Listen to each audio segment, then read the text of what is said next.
Sabihin mo na ang gusto mong sabihin, hindi pa tapos ang laban. Mga salita ni FPG. At huwag mo rin sabihin marami ka selfie. Pare-pareho lang tayo. Para sa akin, ito yung mga aral na dapat tandaan. Hindi lang tapang ang natutunan ko. Itinuro sa akin ang pagiging matapat. Ang ipagtanggol ang mga naapi, ang mahihirap, at yung mga hindi kayang lumaban. Ito ang natutunan ko.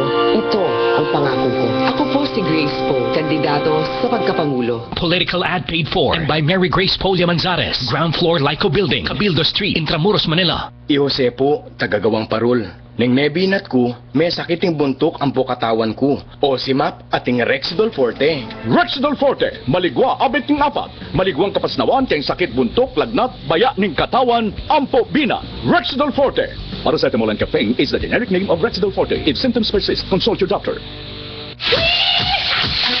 Quezon Furniture and Trading para po sa mga nangangailangan ng magaganda at matitibay na kasangkapan para sa inyong mga tahanan gaya ng iba't ibang ori ng muebles at mga appliances. Dito lang po matatagpuan sa Quezon Furniture and Trading. Sa Quezon's Furniture, matatagpuan ang pinakamurang plastic furniture products gaya ng silya, lamesa at Durabox cabinet. Dito din matatagpuan ang mga genuine Eurotex products gaya ng foam, table at chair. Tandaan po nating lagi, Quezon's Furniture, mga murang furniture products. Marami rin po kayong makukuhang kasangkapan sa abot kayang halaga na pwede ring hulugan na swak sa bulsa. Quezon's Furniture po ang tandaan. Ang Quezon's Furniture and Trading ay matatagpuan ninyo sa Mulabi Street, Doña Francisca, katapat lang po ng sabungan sa lungsod ng Balanga. At pwede nyo rin po silang tawagan sa telepono bilang 237-3654 at 237-4628. Lagi po nating dandaan para sa matitibay na kasangkapan at magagarang muebles na abot-abot ang halaga ng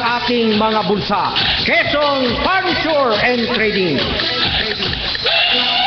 Quezon's Furniture, bukas po mula Lunes hanggang Sabado.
Welcome to hashtag BBF, hashtag blessed, beloved, and favored.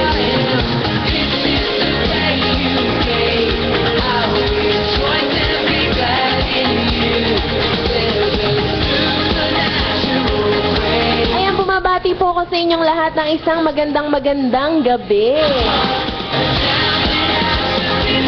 Binabati ko syempre yung mga busy dyan, nagagawa ng thesis, lahat yung mga nagpapasahan ng mga requirements, kayang-kaya nyo yan. Relax muna kayo dahil Friday na naman at hashtag BBF na.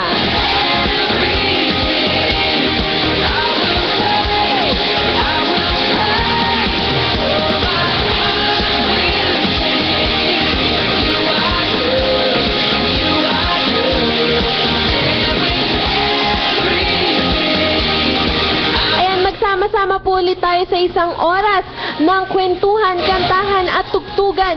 Sa ngayon, nabago ng oras, alas 7 na ng gabi.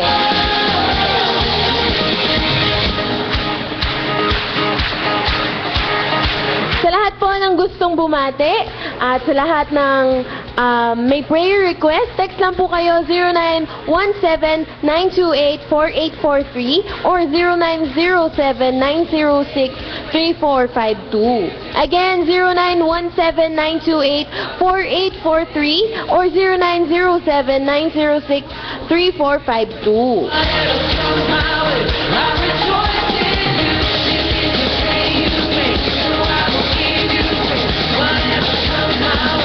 Ayan, sa lahat naman po ng gusto kaming mapanood online, punta lang po kayo ustream.tv/channel/smile-radio-98-3-FM. Again, ustream.tv/channel/smile-radio-98-3-FM.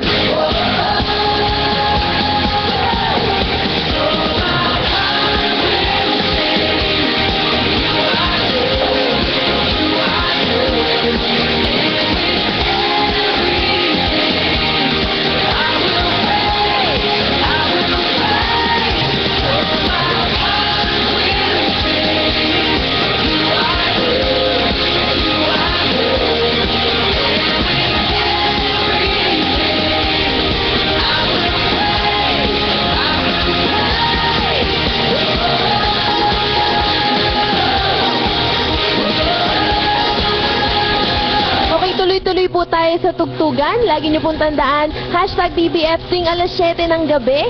At for more of Christian music, tutok lang po kayo. Ito po ang You Are Good.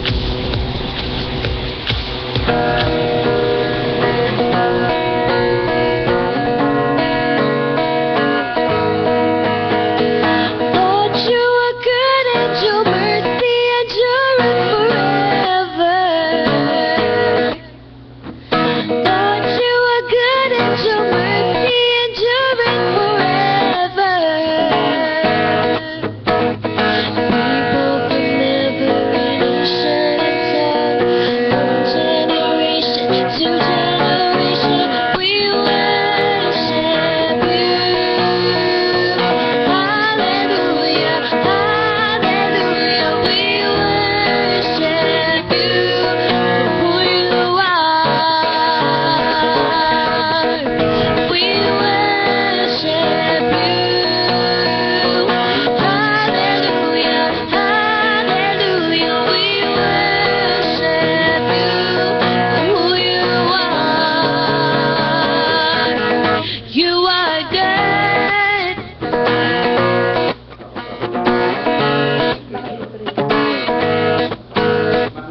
Lord, you are good and your mercy endureth forever.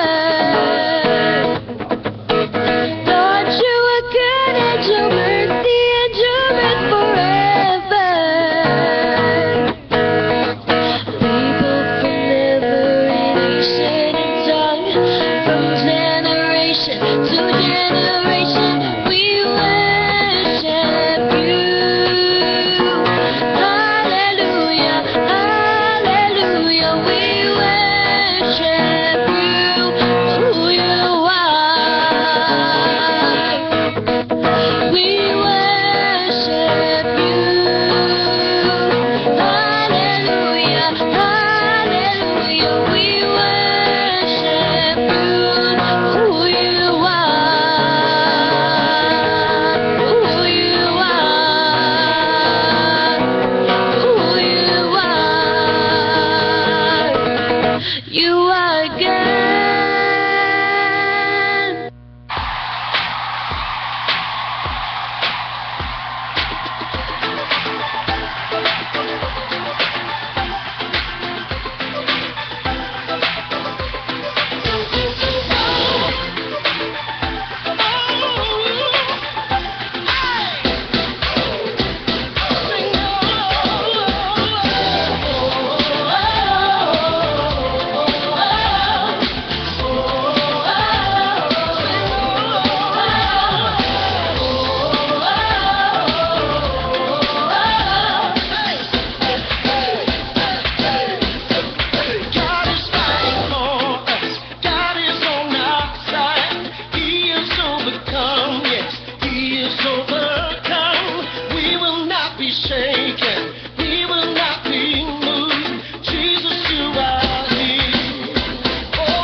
And that song from Israel Houghton. So, that's a song called In Jesus' Name.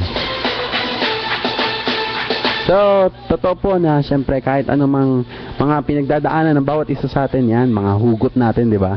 Kung ano man yung mga kinakaharap mo ngayong problema yan, sa pamamagitan ng pangalan ni Jesus, mababago ito, mababaliktad lahat ng kung ano man yung sitwasyon mo sa buhay. Amen po ba?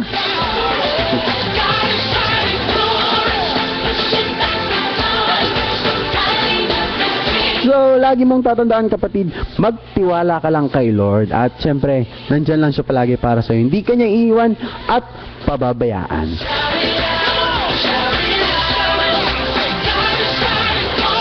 Kaya kung sino man yung mga nang iwan sa'yo na yan, sino ba?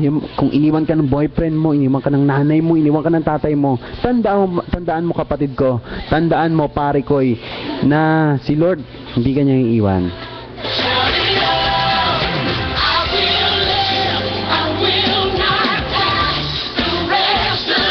Kaya ulitin ko po, sa mga may gustong batiin o kaya may gustong isuggest sa aming program, so just text 0907-9063-452 for Smart and 0917-9284-843 for Globe. Ulitin ko po, 0907-9063-452 for Smart and 0917-9284-843 for Globe. At sa may mga gusto po kaming mapanood online. Ayan. Bigla-bigla Bigla sumipingit. ka papasok ka. Ayan, sa gusto po kami mapanood online, punta lang po kayo www.ustream.tv/channel/smile-radio-98-3-FM. Kaya kung nasan ka man ngayon kapatid, wag munang gawin yung mga ginagawa mo ngayon. Makinig ka muna sa amin.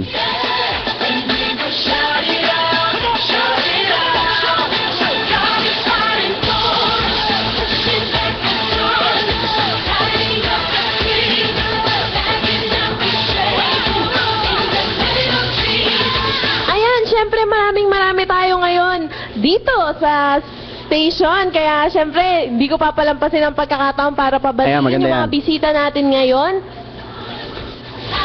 Ano? Okay. Bati muna tayo. Yan, simulan natin syempre sa ating pinakagwapo dito. Yan. Punayin natin yan syempre si Braille. O, dali na, huwag na mahiya.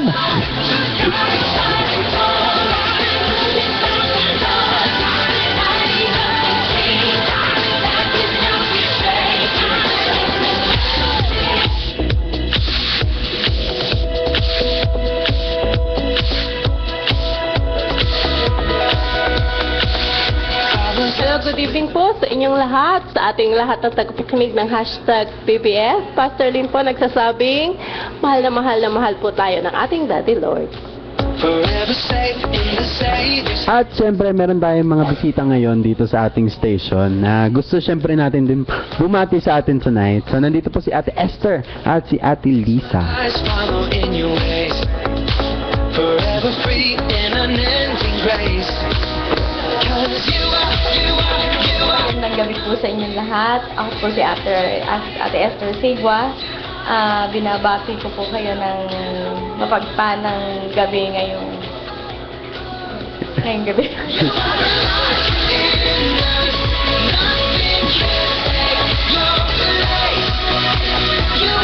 Hello, good evening. Ako po si Ate Lisa from Oranis.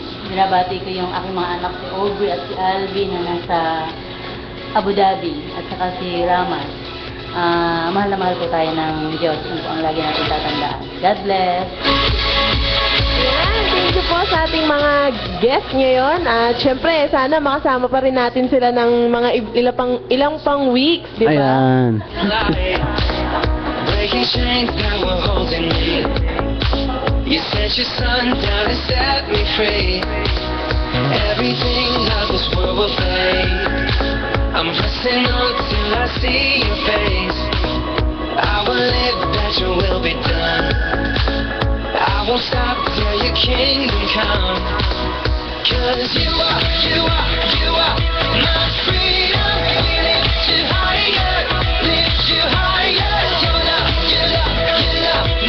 Siyempre po, binabati namin yan yung mga kamag-anak namin dyan sa Angeles, Pampanga. Dyan si Tita Sin, si Charmaine, si Daddy Doming, at si Mami Helen. Hello po sa Yan, inyo. si Tito Ming. listening. Hello po. At siyempre, ang poging-pogi namin kuya dyan sa Arizona, USA, si Kuya Zenrev Luciano na nakikinig ngayon sa atin siyempre sa ating live streaming.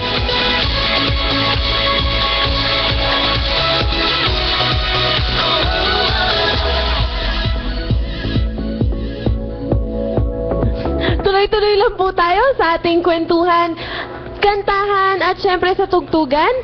Stay tuned lang po kayo mga ka-hashtag BBF only here on 98.3 FM Smile Radio. Every 7 p.m. po ito sa bago po naming oras. Tutok lang po kayo lagi.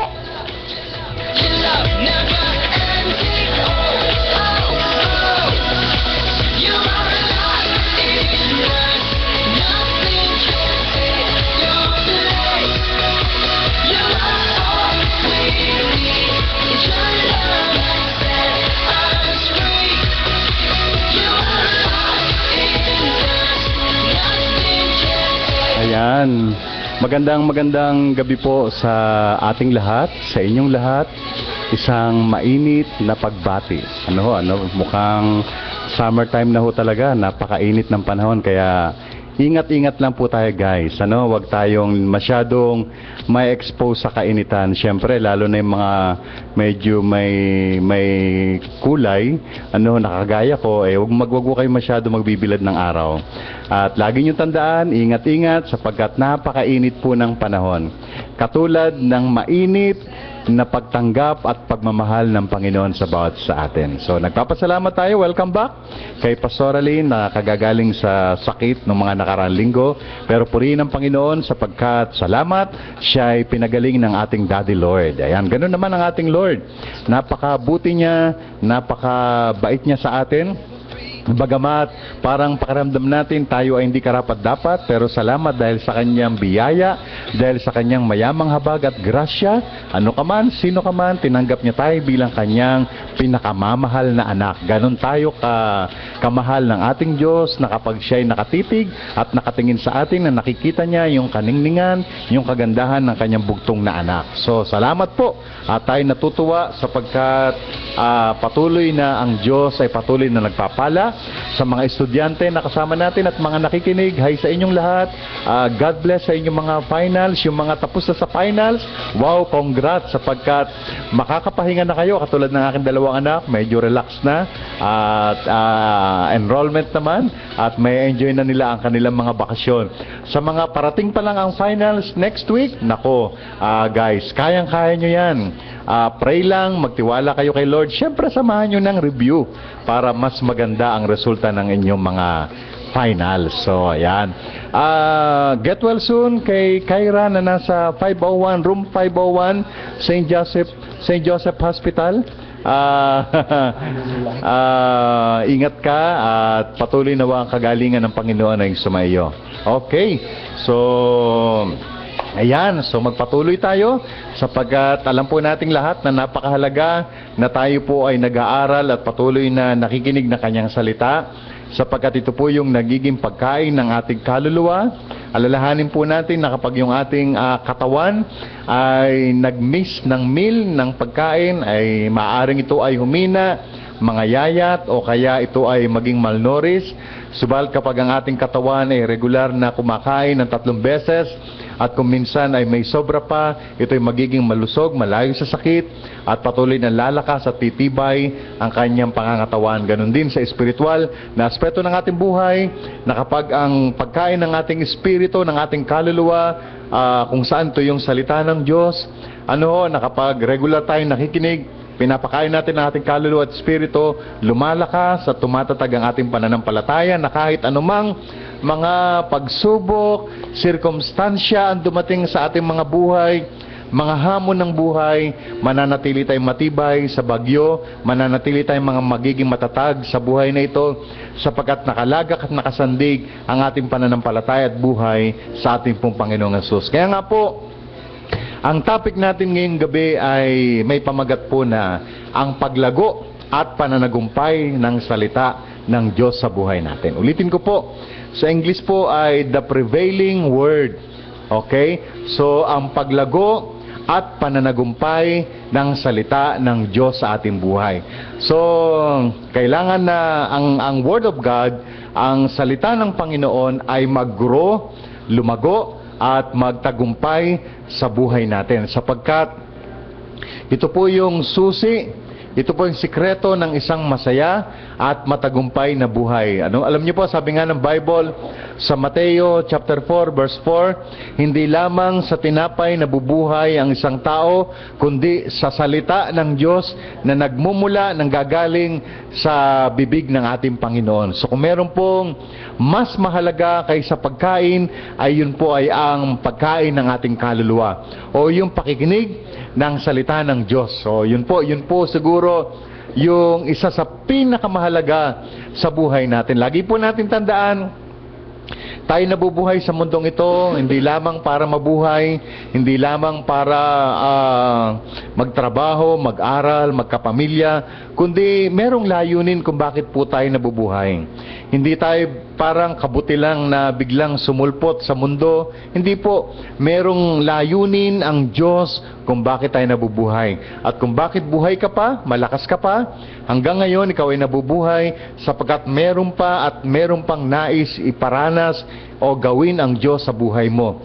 So ngayong gabi, nais ng Diyos na ang kanyang salita ay lumago at magtagumpay ang salita ng Diyos sa buhay mo. So tandaan natin, sapagkat ito po ay napakahalaga. Sabi nga sa Hebrews chapter 10 verse 25, ang salita ng Diyos ay parang tabak.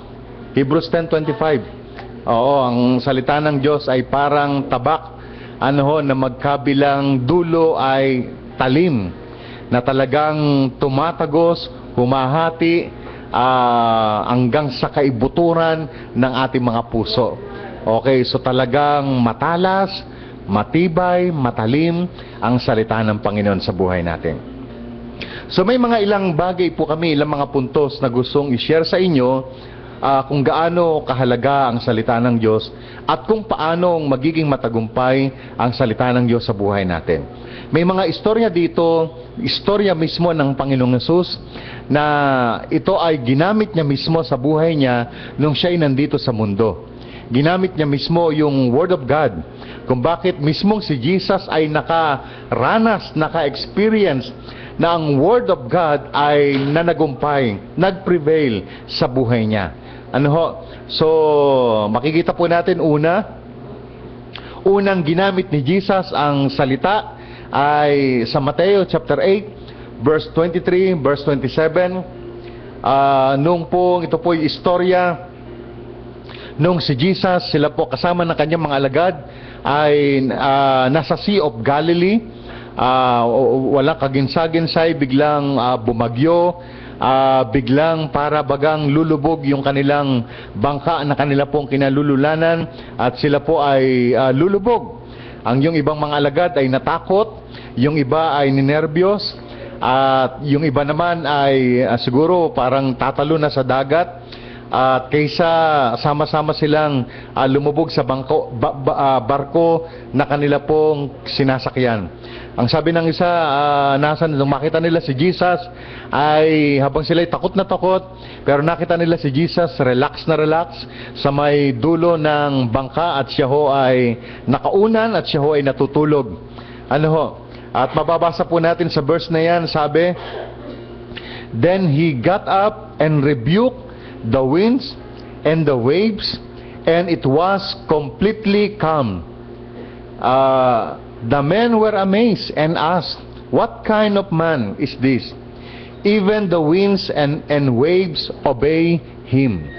So makikita po natin dito na nung siya ho ay tumayo, gumising, sabi kasi ng mga alagad, hindi mo ba kami iniisip? Di ka ba nag-aalala sa aming kalagayan? Ikaw ay para bagang gusto nilang sabihin na ikaw ay natutulog dyan samantalang lulubog na yung ating bangka.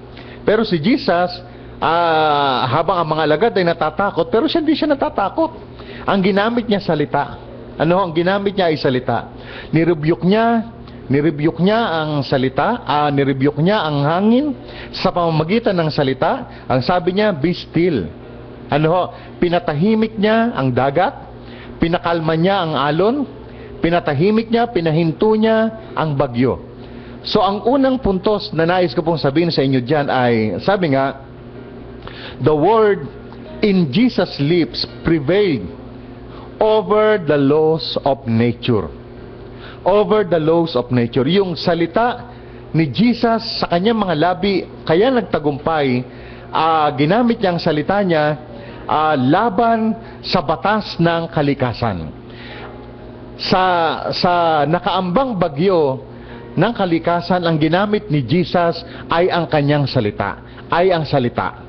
So napakahalaga na pag may mga bagyo sa buhay natin, bagyo nila yun noon. So may mga kanya-kanya din tayong bagyo na pinagdadaanan.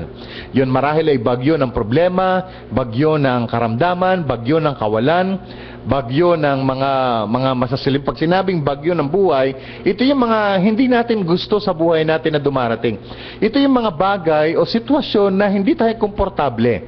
Ito yung mga bagay na lagi nating inaayawan at iniiwasan. Ito yung mga bagay na ayaw nating dumating at mangyari sa buhay natin. Wala siguro makapagsasabi sa atin ngayon na gusto natin ng mga bagyo, gusto natin ng mga problema. Lahat sa atin ay gusto ng mapayapa, masaya, at maayos na buhay. Ayaw natin ng malungkot na buhay. Di ho ba? Ayaw natin ng buhay na masalimuot. Gusto natin yung buhay natin laging masaya. Gusto natin yung buhay natin laging maayos. Kaya nga po, pagdating po ng bagyo sa buhay natin, gamitan po natin ng salita. Gamitan po natin ng salita ng Diyos. Katulad ng ginawa ni Jesus, pinatigil niya.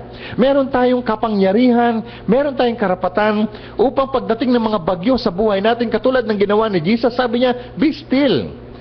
Pinatigil niya, pinahinto niya, pinakalma niya ang dagat, pinatigil niya ang hangin. Tayo din ay merong authority. Tayo din ay merong kapangyarihan. Para yung mga problema sa buhay natin, para yung mga sirkumstansya sa atin, pwede natin itong paalisin. Pwede natin silang patigilin sa buhay natin. Dahil merong kapangyarihan yung salita ng Diyos na kaya niyang manaig, kaya niyang magtagumpay laban sa batas ng kalikasan. So purihin ng Panginoon. So yun po yung una. Nirebuke niya, pinaalis niya, pinatigil niya. Sabi niya, be still. So pag may mga bagyo ng buhay natin, sabi natin, be still. Pumayapa ka. Umalis ka. So pwede pala tayo, kahit na may mga bagyo sa buhay natin, pwede tayong magkaroon ng kapayapaan sa buhay natin. Pangalawa, the word in Jesus' lips prevailed over sickness. So ginamit muli ni Jesus yung kanyang salita. Laban sa batas ng karamdaman, over sickness. Sa Mateo chapter 8 verse 5 and 12, meron po diyang istorya. Yung pong alipin o tauhan ng isang centurion ay may sakit. So siya po ay lumapit sa Panginoong Hesus upang ikonsulta o sabihin na yung kanyang alipin, yung servant niya ay merong karamdaman. Pero ito pong centurion na ito ay napakalaki at napakalakas ng kanyang pananampalataya. At ang sabi po ng istorya ay, ang sabi ni Jesus, hayaan mo, huwag kang mag-alala. Pupuntahan ko ang iyong alipin. Sabi ng Panginoong Hesus, pupunta ako sa bahay ng iyong alipin at siya'y aking pagagalingin. Aba, imagine niyo yun, mga kaibigan, mga kapatid. Sabihan ka ng Panginoong Hesus na pupunta siya sa bahay mo at pagagalingin ka niya. Yun ang sinabi niya sa centurion. Sabi niya, huwag kang mag-alala, pupuntahan ko yung bahay ng iyong alipin para siya'y pagalingin. Pero sabi ng centurion, wag na po. Sabi ng centurion, wag na po. Sabihin niyo lamang ng inyong salita at ang aking alipin ay gagaling. Sabi niya, just say a word. And my servant, ang sabi niya, at ang aking servant will be healed. Just say a word. Imagine niyo yun, mga kapatid. Si Jesus na mismo ang nagsabi o nag-request na pupuntahan niya yung may sakit. Pero tingnan niyo yung pananampalataya ng senturyon. Kaya na-amaze ang Panginoong Yesus sa faith ng senturyon na yun. Sabi niya, napakalaki ng iyong pananampalataya. Na para ba ganyan sinasabi, kahit na huwag kang magpunta roon, kahit na hindi mo siya ipanalangin, kahit na hindi mo ipatong ang iyong kamay dun sa aking alipin na may sakit, magsalita ka lamang. Just say a word, sabihin mo lamang. At magsalita ka lamang, sabihin mo lamang, at ang aking alipin ay gagaling. So sabi ni Jesus, grabe. Wala akong nakita sa Israel na kasinlaki o katulad ng pananampalataya ng mamang ito. So imagine niyo yun, mga kapatid. So naniniwala ang centurion na taong na centurion na ito na makapangyarihan ang salita ni Jesus. Kaya sabi niya, just say a word and my servant will be healed. Just say a word. Ano ho? So ganun kakapangyarihan ang salita ng Diyos. Na kahit ikaw ngayon na nakikinig, may mabigat kang karamdaman. Kahit ikaw ngayon ay may mga pinagdadaanan, maaring nasa hospital ka, nakikinig ka ng radio, ng programang ito, o maaring may sinabi sa iyong doktor na may mabigat kang karamdaman, just say a word. Maniwala ka lamang, kaibigan. Manampalataya ka sa Panginoon. At sabi mo sa Kanya, Lord, thank you. By your stripes, I am healed. Maniwala ka, manampalataya ka, na sa magitan ng mga sugat at mga latay ni Jesus, magaling ka na. Sapagkat makapangyarihan ang salita ng Panginoon. Pangatlo, the word in Jesus' lips prevailed over the law of supply and demand. So ito yung makikita natin sa Mateo chapter 14, verse 13 to 21. Ito po naman ay istorya nung pong habang ang Panginoong Yesus ay nagtuturo o nangangaral, meron po doong 5,000 lalaki na naroon sa okasyon na yon. Inabot sila ng hapon at walang mabilhan sapagkat sila ay nasa ilang, walang tindahan, at sila po inabot doon ng hapon siguro sa sobrang uhaw nila, gutom nila sa salita ng Diyos. Hindi nila sinasayang ang pagkakataon na makarinig sila ng salita ng buhay mula sa labi ng Panginoong Yesus. Ako man marahil siguro, kung ako'y naroon, talagang kahit saan magpunta si Jesus, ay talagang susundan ko siya.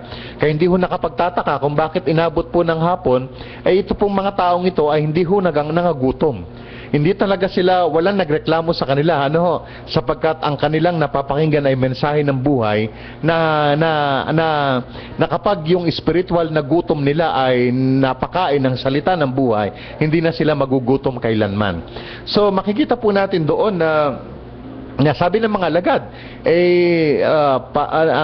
itong mga alagad ay marahil ay bubulong-bulong at sinabihan nila sa Jesus na, Lord, wala tayong pagkain. Marami mga tao, baka nagugutom na sila. Itong mga alagad ang suggestion nila kay Jesus, palagay ko, Lord, pauwiin na natin sila. Mas maganda umuwi na sila para sa bahay nila sila kumain. Alam nyo, itong mga alagad, ang nakikita ho nilang solusyon ay problema din. Pero si Jesus, lagi may solusyon sa anumang mga problema. Ang sabi ni Jesus, huwag nyo silang pauwiin. Paupuin nyo sila. Ano bang meron tayo? Sabi niya, meron pong 5 tinapay at 2 isda. Alam niyo ang ginawa ni Jesus? Doon sa 5 tinapay na galing ho sa bata. Imagine niyo ho, mga kaibigan, 5,000 lalaki ang present sa okasyon na yun. 5,000 lalaki. Siyempre, pag merong lalaki, ay yung iba may mga kasamang anak. May mga kasamang nanay, asawa. Ang sabi nga ng mga scholar, baka ang istorya na yan hindi lamang po 5,000 na pinakain ni Jesus, baka times 3, baka 15,000. So, paano papakainin yung libo-libo mga tao na iyon, samantalang ang meron lang silang pagkain ay 5 tinapay at 2 isda. So, parang imposible ho na mag-multiply yung 5 tinapay at 2 isda. Paanong papakainin ng 5,000 o ilang libong mga katao sa magitan ng 5 tinapay at 2 isda? So imposible ho talaga ang sitwasyon, imposible po talaga ang sitwasyon nila sa mga oras na 'yon. Pero alam niyo ho, ang maganda sa Panginoon, yung mga bagay na wala, yung mga bagay na konti, yung mga bagay na imposible, pag ibinigay mo sa kamay ng Diyos, yung konti, dumadami. Yung imposible, nagiging posible. Kaya nga po, nung kinuha ni Jesus yung 5 tinapay at 2 isda at tumingala po siya sa langit at siya'y nagpasalamat at pinagpira-piraso ito, dinistribute. Ang sabi po ng Bible, mga kapatid, ang sabi po doon ay kinuha niya ang 5 tinapay at 2 isda at tumingala siya sa langit at siya'y nagpasalamat at pinagpira-piraso ito. At ang sabi po doon, lahat ay nakakain. At ang lahat ay nabusog. Lahat, ang sabi doon ay, the number of those who was about 5,000 men besides women and children. So higit pa po sila sa 5,000. Paano magkakasya ang 5 tinapay, 2 isda? Alam niyo po, sa kamay ng Diyos, pag ibinigay mo sa Diyos yung mga bagay na imposible, pag ibinigay mo sa Diyos, sa kamay niya ang konti, pinaparami ng Panginoon. Sapagkat yung isang ordinaryo, pag iniligay mo sa kamay ng Diyos, nagiging isang extraordinary. Kapag yung wala, ibinigay mo sa kamay ng Diyos, nagkakaroon. Kapag yung imposible, pag binigay mo sa kamay ng Diyos, nagiging posible. Sapagkat ganun kakapangyarihan ng Panginoon. So nagtatagumpay ang salita ng Diyos maging sa panahon ng walang-wala ka. Yung walang supply, kulang-kulang, wala kang budget, parang napakahirap ng buhay mo, manampalataya ka sa Panginoon. Lagi mo sabihin, but my God shall supply all my needs according to His riches and His glory. So, ang Diyos ay palaging nagmamalasakit sa bawat isa po sa atin. So, dahil mahal na mahal po tayo ng Panginoon. Dahil nais ng Diyos na ang Kanyang salita ay lumago at laging managumpay ang mga salita niya sa lahat ng pagkakataon sa ating mga buhay. Sa lahat ng pagkakataon sa ating mga buhay, nais niya ng Kanyang salita ay maging managumpay. God wants His word to prevail over any situations and circumstances of your life. Nais ng Diyos ng Kanyang salita ay magtagumpay sa anuman o sa lahat ng uri ng sitwasyon o sirkumstansya ng iyong buhay. Subalit, ang problema ay hindi natin alam kung paano. Kadalasan, lack of knowledge, kawalan ng kaalaman. Kaya nga po, ang sabi sa Hosea chapter 4, verse 6, the people perish because lack of knowledge or wisdom.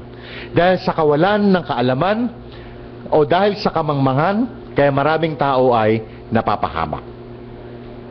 O idagdag pa natin doon yung doubt, yung pag-aalinlangan. Tandaan po natin yung doubt ay kabaliktaran ng pananampalataya. Yung pag-aalinlangan ay kabaliktaran ng pananampalataya. At yung double-minded, yung pabago-bagong isip, yung laging hindi niya alam kung ano yung nais niya. Yung unbelief. So, kabaliktaran din po yun ng pananampalataya. Yung hindi paniniwala o hindi pananampalataya ay ayaw po ng Diyos. Lalo na po yung double-minded. Sabi ng Bible, walang tatanggapin yung isang tao na dalawa yung pag-iisip niya. Hindi niya alam kung anong ibig niya, pabago-bago ang kanyang pag-iisip. O yung wrong understanding, o yung motives niya ay mali. At yung unwillingness mind ay hindi po kailanman magtatagumpay ang salita ng Diyos kapag gano'n ang ating pong pagkatao. Nasabi po, ang salita niya ay makapangyarihan. Tama naman po yun. The word is powerful. Amen tayo doon, mga kapatid. But, it will not work for you if it is not sown into your heart. Ang salita niya ay powerful, makapangyarihan. Pero hindi po ito gagawa, hindi po siya kikilos sa buhay natin hanggat hindi siya nahahasik sa puso natin. Kailangan, ang una, mahasik muna siya sa puso natin. Katulad sa Mark chapter 4, yung the parable of the sower, kailangan yung word ay mahasik siya.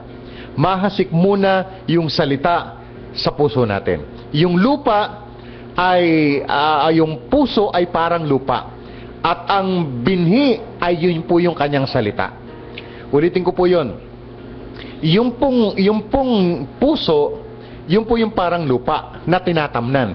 At ang binhi na itinatanim sa lupa o sa puso, yung po yung salita. Kaya lang may iba-ibang klase ng lupa. May mabato, may matigas, kaya hindi ho lahat ng lupa na kapag mayroon kang itinanim ay tutubo o mamumunga. Ano ho? Depende po sa lupa. Kapag yung pong lupa ay natsyempo ka sa matabang lupa na natamnan mo, yung lupa pong yun ay nanahasik. Pag nahasikan mo ng binhi yung lupa na mataba, ay nako, mga ilang linggo, buwan lang o taon, aani ka ng sagana o mamumunga po iyon ng sagana. Pero kapag yung lupa na natamnan mo ng yung binhi ay mabato, matigas o madawag, madamo, hindi po iyon kailanman tutubo. Ano? Sapagkat matigas, madawag, mabato yung pong lupa. So yun po. So kailangan ay mahasik muna yung binhi o yung salita sa ating pong mga puso o sa ating lupa. How do you sow the word in your heart or spirit? Makikita po natin sa Kawikaan chapter 4 verse 20 to 24. You have to pay or give undivided attention to the word. Sa Tagalog, ang sabi ng Kawikaan chapter 4 verse 20, sabi diyan, aking anak, salita ko ay pakinggan. Ulitin ko po yun, aking anak. Ang nagsasalita po ang Lord dito. Sabi niya, aking anak, salita ko ay pakinggan. Anong sabi? Ano to, anak? Pakinggan mo. Ayan. Aking anak, salita ko ay pakinggan mong mabuti. Pakinig mo ay ikiling sa aking sinasabi. Huwag mo itong pabayaang mawala sa iyong paningin. Sa puso mo ay iukit na mabuti at malalim, pagkat itong kaalaman ay daan ng buhay na magbibigay kalusugan at kalakasan sa iyong katawan. Wow! So talagang napakahalaga ng salita. So wag nating aksayahin ang salita. Pag tayo po'y nakarinig ng salita, papasukin po natin sa ating mga puso. Wag ho nating pagmatigasin ang ating puso sapagkat makapangyarihan ng salita ng Diyos sa buhay natin. Kaya nga po, ito pong sabi sa Bible, ang salita, yung pananampalataya ay nagmumula o nanggagaling sa pakikinig at pakikinig ng salita ng Diyos. Kaya nga po mahalaga na tayo po ay nakikinig ng salita ng Diyos at paulit-ulit natin itong sinasabi. Yung napapakinggan natin, yung natanim sa puso natin, yung napakinggan natin, pag narinig natin na mahal tayo ng Diyos, pag narinig natin na you are healed, pag narinig natin na pinagpala ka ng Diyos, pag narinig natin na sa magitan ng mga sugat at latay ni Jesus ay magaling ka na, ano man yung napakinggan mo ng mga katotohanan ng salita ng Diyos, paulit-ulit mo itong sabihin, ulit-ulitin mo itong sabihin. Paulit-ulit mo sabihin hanggang makumbinsi ang puso mo sa katotohanan na pinagaling ka ng Diyos, hanggang makumbinsi ang puso mo sa katotohanan na sobrang mahal na mahal ka ng Panginoon. Sabi sa Romans 10:17, sa pakikinig at pakikinig ng salita, nagbubunga ng pananampalataya. This is not a formula but a lifestyle. So napakahalaga po nun mga kapatid. Joshua 1:8, ang sabi doon, ang salita ng Diyos ay huwag mawalay sa iyong bibig, kundi pagbulay-bulayan mo ito araw at gabi. Araw at gabi. At magkakaroon ka ng mabuti at masayang buhay. Magkakaroon ka ng matagumpay at pinagpalang buhay. So yung word na meditate doon o pagbulay-bulayan, ibig sabihin noon ay declaring the word, speak the word over and over again. So yun po ibig sabihin ng meditate it day and night. So yun po yung nasa Joshua 1:8. Meditate it day and night. Pagbulay-bulayan mo ito araw at gabi. Ibig sabihin, paulit-ulit mong sabihin. Paulit-ulit mo, I am healed. I am healed. I am healed. Amen. Mahal ako ng Diyos. Mahal ako ng Diyos. Magaling na ako. Magaling na ako. Pinagaling na ako ng Panginoon. Mahal ako ng Diyos. Ako'y malakas. Ako'y malusog. Ako'y pinagpala. Ang anak ko magiging matagumpay. Ang mga anak ko'y magiging matagumpay. Makakalaya ako sa mga utang. Makakalaya ako sa mga utang. Ang buhay ko ay magiging matagumpay. Ang buhay ko ay magiging masaya. Alam nyo ba, yung sitwasyon na pinagdadaanan mo ngayon, hindi yan ang final. Ang mga sirkumstansya pinagdadaanan mo ngayon, hindi yan final. May mas maganda at mas mabuting bagay na mangyayari at naghihintay sa iyo. Great things, the best is yet to come. Mas magaganda, mga dakilang bagay ang nais iparanas ng Diyos sa buhay mo. Kaya anuman mga bagay na pinapaniwalaan mo ngayon, anuman yung mga katotohanan na nabasa mo, narinig mo mula sa salita ng Diyos, kaya nga po napakahalaga na nakikinig tayo ng gospel, ng pagtuturo, ng pangangaral ng salita ng Diyos, at nagbabasa tayo ng salita ng Diyos, sapagkat pag may nabasa ka at paulit-ulit mo itong sinasabi, ito ay magkakaroon ng malaking buhay at magkakaroon ng malaking impact sa buhay mo. Tandaan mo, hindi final ang sitwasyon mo ngayon. Kung may sakit ka, hindi yan ang final. Kaya kang pagalingin ng Panginoon. Kung ikaw ay lubog sa utang, hindi yan ang final. Kaya kang iahon ng Diyos. Kung ang buhay mo ngayon ay sobrang depressed ka, sobrang stress ka, sobrang lungkot ka, na para bagang puro na lang problema ang binibigay sa iyo ng mga anak mo, puro na lang suliranin ang pinagdadaanan mo, yung asawa mo problema mo, yung biyanan mo problema mo, huwag kang mawala ng loob, huwag kang mawala ng pag-asa, umasa ka sa Diyos, magtiwala ka sa Kanya, panampalatayanan mo ang Kanyang mga pangako. Hindi yan ang final na solusyon sa problema mo. Magtiwala ka sa Diyos at ang Diyos ay may mas mabuting bagay na gagawin sa buhay mo. So salitain mo lang, magsalita ka ng salita ng buhay, paulit-ulit mong sabihin, kahit walang nagmamahal sa iyo, paulit-ulit mong sabihin, mahal na mahal ka ng Panginoon. Okay? So, kailangan mo itong tanggapin sa buhay mo. So, how do you receive the word? Dito po tayo magwawakas. Receive it with humility. Santiago chapter 1 verse 21, at buong pagpapakumbabang tanggapin mo ang salita ng Diyos na natanim sa inyong puso. Ito ang makapagliligtas sa inyo. So, kailangan wag tayo magmataas ng loob, magmataas, magmapuri. Kailangan tanggapin natin to ng may pagpapakumbaba. Yung iba kasi, ang tingin nila, alam ko na yan, mas magaling ako dyan, hindi ko kailangan yan. Hindi po. Alam niyo po, kahit gaano ka kakapangyarihan, kahit gaano ka kayaman, kahit gaano ka impluwensya ang buhay mo, ito po yung isang katotohanan. Hindi ka pwedeng mabuhay na wala o labas sa presensya ng Diyos. Ang totoong kasiyahan ay nakabase sa Panginoon. Yun ang totoong buhay natin. So yun po, receive it with humility. Tanggapin po natin ito ng may kapakumbabaan. Na lagi nating tanggapin na, Lord, binubuksan ko ang aking puso, kumilos ka, at magministeryo ang salita mo sa aking buhay. Muli, mga minamahal kong mga tagapakinig, nais ng Diyos sa kanyang mga salita ay manatili, magtagumpay sa buhay ninyo. So, lagi nyo tandaan, anuman ang inyong sitwasyon, anuman ang inyong pinagdadaanan, anuman ang inyong mga dinaranas ngayon, huwag kang matakot, huwag kang mag-alala. Nandyan ang Diyos, hindi Kanya iiwan, hindi Kanya pababayaan. At nandyan ang Kanyang mga salita. Panghawakan mo lang ang Kanyang mga salita. Panghawakan mo lang ang mga pangako Niya. Manampalataya ka sa Kanya. May kapangyarihan ang mga salita Niya.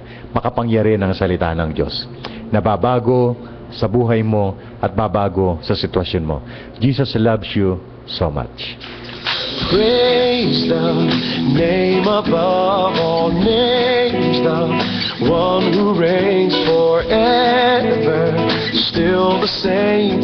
Praise the name, Jesus, name above all names, the one who reigns forever, still the same. We will praise the name.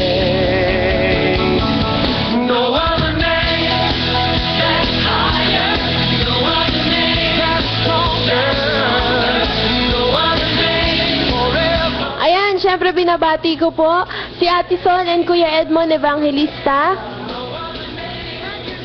Si Ate Sol, Kuya Edmond Evangelista dyan po sa Sacramento, California. At siyempre may pinapabati sila ang whole congregation ng The Rock Christian Fellowship headed by Pastor Velmer Masuecos, buong music team ng TRCF headed by Brother Rick Manguera, Healthy Cooking Solutions of Sacramento of Cora and Boboy Yap, Alzate and Evangelista family ng Munting Batangas. My mother dear, Inay, Nora at ang buong Magpantay family. Nucal family from California and Texas.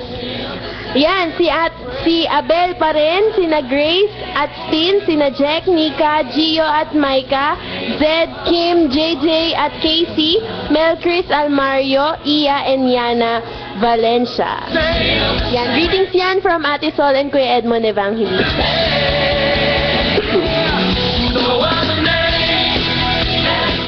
At syempre, ganun din po sa mga masugid nating takapakinig dyan sa ating church, sa BVF Church. So, Tatay Ed, si Nanay Evelyn, Ate Edlyn, Luis Santiago, Nanay Lucy, Kuya Elimar, Ate Grace, Tricia, Dave, Ate Nora, Kuya Junior, Diane, Hazel, Oliver, Rose, Maria, Tatay Landon, Nanay Mila, Santiago, Ate Lita, Jane, Matthew, Tim, Vicente, Jaya, Mark, Jenna, Apple, Santiago. Happy listening po. Ayan, binabati ko din ang BBF Music Team. Hello kay Bryle, kay Kuya Benok, nandyan. Si Dada, kay Dwight, kay Sherwin Bravo, belated happy birthday kay Bravo, at saka si Justin, si Carlo, si Kyra, si Marvin, si Mac Tylery. Hello po sa inyo.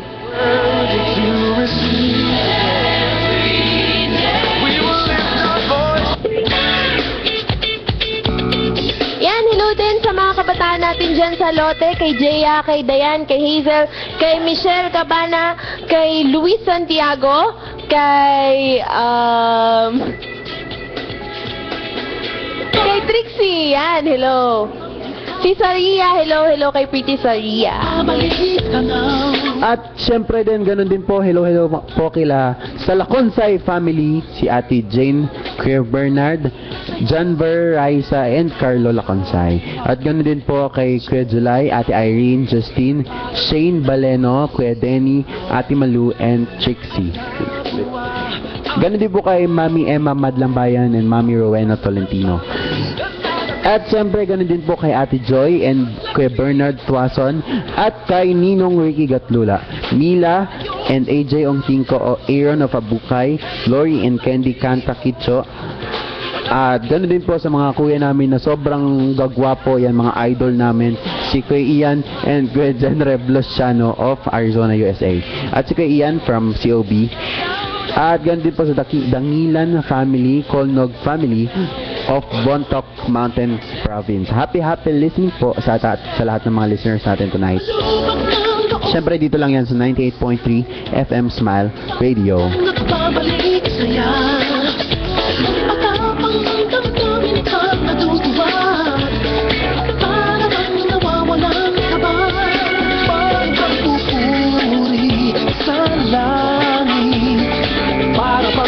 Babalik lang sa salamat ang awit para bang nagbabalik ng gabi. Hey, batang people, wala ba kayong kamay? Ingayong sayaw tayo. Hey, batang people, wala ba kayong kamay? Ingayong sayaw tayo.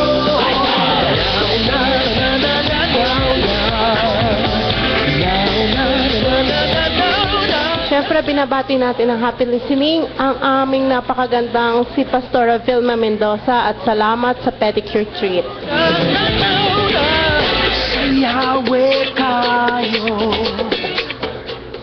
Kettle soon, Kyra Bagaforo, and hello to your mama and papa. Tayo, sayaw tayo, sayaw tayo. Sayaw, sayaw tayo, sayaw tayo. Ay, good evening po. Binabati ko po yung napakaganda kong mama dyan sa bahay niya, si Vilma Mendoza. At si Kuya Jen Reblosiano. Yan, binabati ko si Mami Helen, Daddy Doming, si Tita Cynthia Tidy, at si Charmaine Tidy na nandyan po sa Angeles City. Hello din po kay Tito Ming Tabamo. Wala ba kayong kamay? Indayong sayaw tayo. Hey, Batlang Pito. Wala ba kayong kamay? Indayong sayaw tayo. Hello kay Aubrey and Albi Izon ng Abu Dhabi. Andito si Mami nyo. Indayong sayaw tayo. Hey, Batlang Pito. Hello kay Daddy Doming, Mami Helen, Tita Sins, and Charmaine, dyan po sa Angeles, Pampanga. At kay Tito Ming po.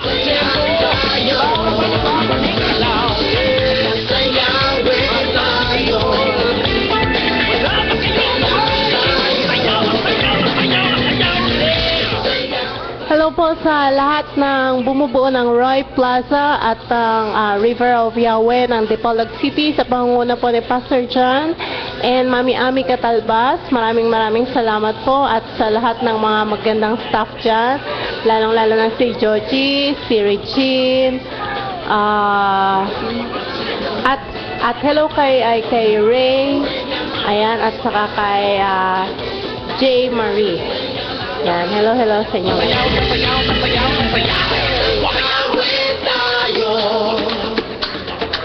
Mami Gloria Tapan at Rain Tapan, hello po. Happy listening. Sayaw tayo.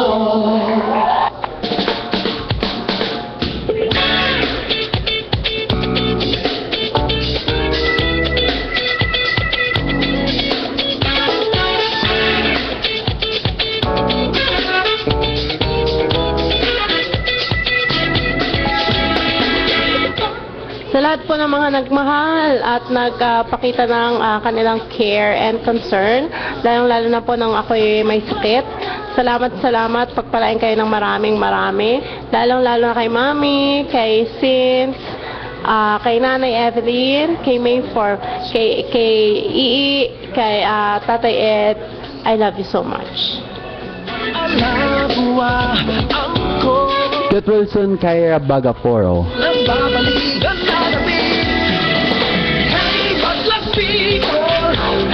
Praying and declaring healing po para kay Pastor Julius Gonzalez.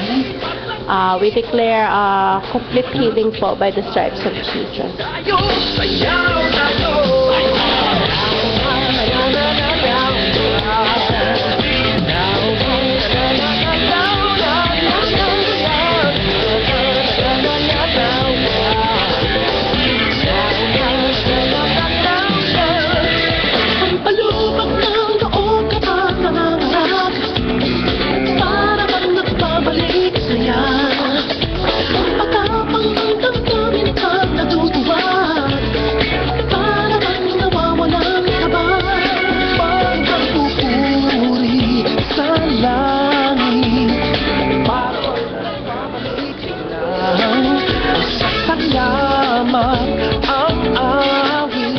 Hello po sa lahat ng aming mga minamahal dyan na nakakasama namin every Sunday afternoon dyan po sa Orani sa food trip ni Tatay Romy. Salamat. Naging masaya ang ating worship, ang ating gawain dahil kasama namin kayo. Lalong-lalo na kay Ate Ellen, kina Ate Edna and Kuya Chito, kay Ate Tess Manalili, ang kanyang mga anak at mga apo, sa aking inaanak, kay Dada Orange Perez, yan, at sa lahat pa nakakasama namin, mga kapatid at pinsan ni Ate Liza Santos, yan. Thank you very much. Magkita-kita po muli tayo sa Sunday sa isang napakasayang gawain dyan po sa Orani, 5 o'clock in the afternoon. Yahweh tayo, sayaw sa Yahweh tayo, sayaw sa Yahweh. Nagpupuri sa langit, para bang magbabalik sila. Salamat ang awit.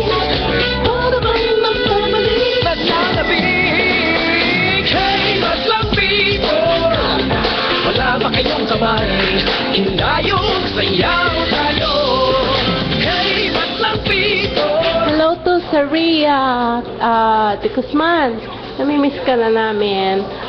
Naman makita ka namin sa Sunday. Wala ba kayong kamay? Indayong sayaw tayo. Hey, maglang pito. Wala ba kayong kamay?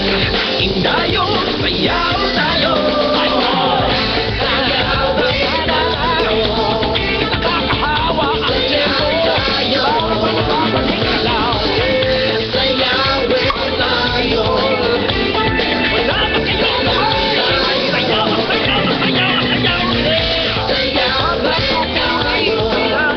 Maraming salamat po sa lahat ng nakinig at naka-live streaming.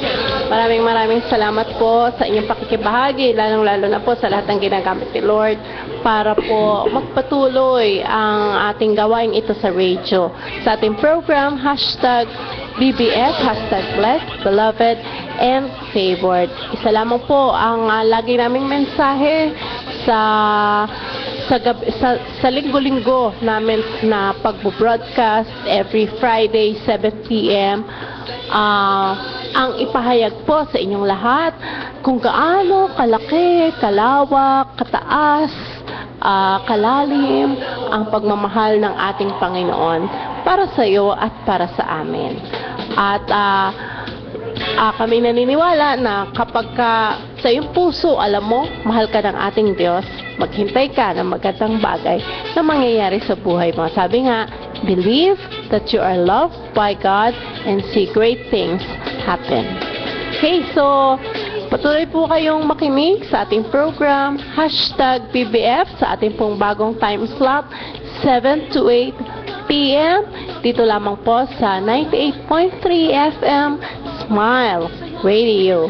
Or pwede rin po kayong mag-live streaming. At kung meron kayong comments, suggestions, prayer requests, you may text us at 0907-906-3452, 0907-906-3452, or 0917-9284-843, 0917-9284-843. So keep on listening to our program, #BBF, dahil sa #BBF, may nagmamahal!